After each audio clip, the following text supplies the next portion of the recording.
Welcome to In the Trenches with Dave Lapham, presented by First Star Logistics. I'm Dave Berk. We're joined by Dave Lapham in Cleveland following the Bengals' disaster, 24-3 loss to the Cleveland Browns in the season opener.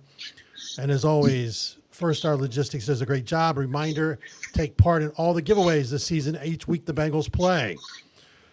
Dave, if I would have told you at the end of the game the Bengals had 2 turnovers, they took away from the Browns an interception, fumble recovery, didn't give up the ball, I think you would feel the odds were pretty good. The Bengals would have came away with a win.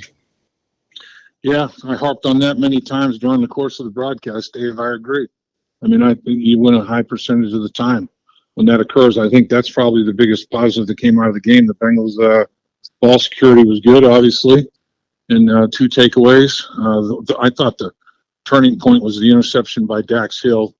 The Bengals could do nothing with it, missed a 50-yard field goal, and gave Cleveland good field position as a result of that miss. And then it just kind of got separated, and the Cleveland Browns pulled away. But honestly, looking at the offense, it was just could never find that rhythm, that timing, the execution. If you're a tick-off in the National Football League, you're going to get exposed. And they were definitely a tick off. There's no question about it. And you got to give Cleveland's defense credit.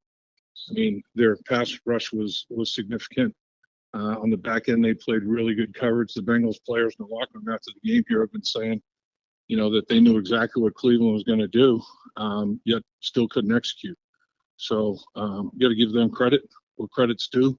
They made plays when they had to, and both teams were abysmal on third down. The Cleveland made explosive big plays on first and second down.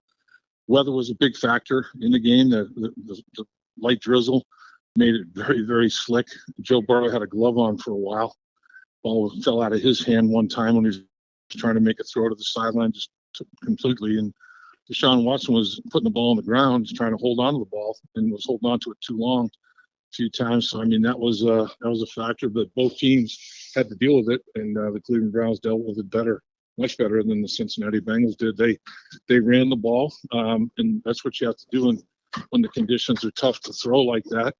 And Cleveland was able to generate a much more efficient and successful running game. Chubb went for over 100 yards. Deshaun Watson's quarterback run package was a factor in the football game.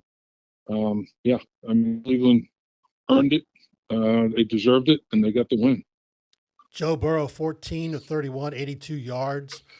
No touchdowns, no interceptions. Joe Mixon, 13 carries, 56 yards. Jamar Chase, 5 receptions, 39 yards. Player of the game, probably Brad Robbins, 10 punts. Jim Schwartz, you talked about in your keys the fact that the Browns brought in a new defensive coordinator, had a lot of experience, a lot of success. He looks like he has the Browns defense dialed up. Yeah, I mean, they look fast, and all 11 guys. I mean, it wasn't Myles Garrett had a big sack at the end, obviously, on Joe Burrow that gave Cleveland a short field where they scored a touchdown down the stretch to help pull away. But when the Bengals went for it on fourth down, but he didn't wreck the game. He didn't dominate the game. It was just all 11 guys were doing exactly what they were supposed to do when they were supposed to do it, hitting the gaps they were supposed to hit, covering the people they were supposed to cover. I mean, there weren't any assignment error breakdowns. I mean, they just, as a unit, it looked like, it was like an amoeba. Everything was flowing as one. It was really impressive to watch. They really played a hell of a game defensively. There's no question.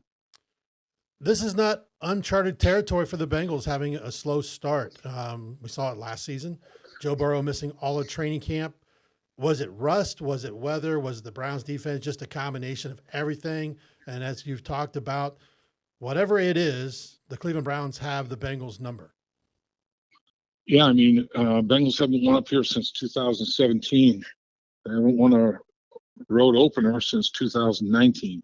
So, I mean, it's not something that, woe is me, throw the baby out with the bathwater. I mean, they've dealt with it.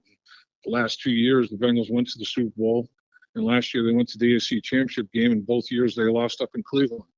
So it's unfortunately it's nothing new. They seem to struggle up here and had the same scenario today. But it's one game, and Baltimore comes to Cincinnati next week. You got a watch the tape, learn from the mistakes, and bounce back. And you get a division rival coming into your house. You gotta try to win that football game for sure. I mean, last year they started off 0-2, and ended up 3-3 in the division, and ended up winning 10 in a row and going to the AFC Championship game. So you can't assume any of that's going to occur.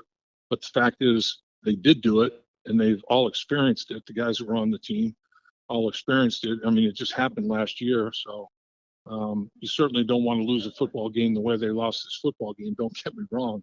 You wanted to come out with a victory. The other thing that I think hopefully they look as a positive is there weren't any significant injuries. It didn't look like. I mean, a lot of times it takes overnight. You wake up the next morning and guys end up with problems they really didn't realize that they were as bad as they were when they went to bed. But as of right now, it doesn't look like there's anything really, really major. That like the Browns lost Conklin, their right tackle. I mean, looked like a serious injury. He was carted off the field, and so that's